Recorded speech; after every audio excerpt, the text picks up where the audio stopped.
அஸ்வின்ஸ் இனிப்பு காரம் பேக்கரி மற்றும் சைவ உணவகம். திருச்செந்தூர் கோவில் அருகே செயல்படும் பாலாஜி ஹோட்டலில் உணவருந்த சென்ற வாடிக்கையாளர்களை அரை மணி நேரத்திற்கும் மேலாக காக்க வைத்த பின் உணவு இல்லை என கூறி வெளியேற சொன்னதால் ஆத்திரத்தில் ஹோட்டல் ஊழியர்களுடன் வாக்குவாதத்தில் ஈடுபட்டனர். கூடுதல் விவரங்களை செய்தியாளர் அஜித் வழங்க கேட்கலாம். அஜித், வணக்கம். முழு விவரங்கள். நிச்சயமாக. அதாவது தூத்துக்குடி மாவட்டம் திருச்செந்தூர் சுப்பிரமணிய சுவாமி கோவிலுக்கு நாள்தோறும் ஆயிரக்கணக்கான பக்தர்கள் தமிழகம் மட்டுமல்லாது பல்வேறு மாநிலங்களிலிருந்து முந்தவனம் உள்ளனர். திருச்செந்தூர் கோவில் வளாகத்தின் அருகில் பல்வேறு தனியார் ஹோட்டல்கள் இயங்கி வருகிறது. குறிப்பாக கோவில் வளாகத்திற்கு அருகே பாலாஜி பவன் என்ற தனியார் ஹோட்டல் இயங்கி வருகிறது. இந்த நிலையில சென்னையிலிருந்து ஒரு 10க்கும் மேற்பட்டோர் குடும்பத்தினருடன் சுவாமி தரிசனத்துக்காக திருச்செந்தூர் வந்தனர்.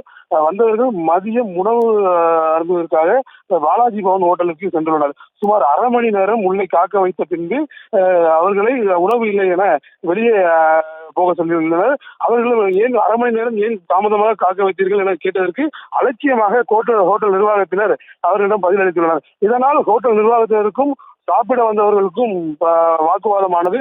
இந்த நிலையில தொடர்ச்சியாக உணவு சாப்பிட வருபவர்கள் பாலாஜி பவன் அவமதிப்பதாக தொடர்ந்து புகார்கள் வந்த வண்ணம் உள்ளது.